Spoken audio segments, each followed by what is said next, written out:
میں ایک بند عاصی ہوں، خطا کار ہوں مولا۔ عن ابی الدرداء رضی اللہ عنہ قال سمعت رسول اللہ صلی اللہ علیہ وسلم یقول ما من رجل یصاب بشیء فی جسدہ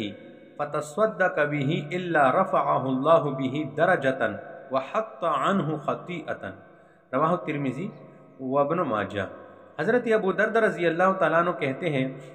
کہ میں نے رسول کریم صلی اللہ علیہ وسلم کو یہ فرماتی ہوئی سنا کہ جس شخص کے بدن کے کسی حصے کو زخمی کیا گیا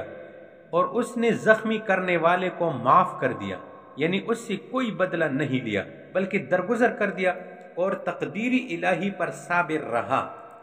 کہ چلو یہ میرے لیے لکھا ہوا تھا، یہ تکلیف کوئی نہیں، میں نے اس کو معاف کر دیا، تو اللہ تعالیٰ اس کی وجہ سے اس کا ایک درجہ بلند کرے گا اور اس کا ایک گناہ معاف کر دے گا۔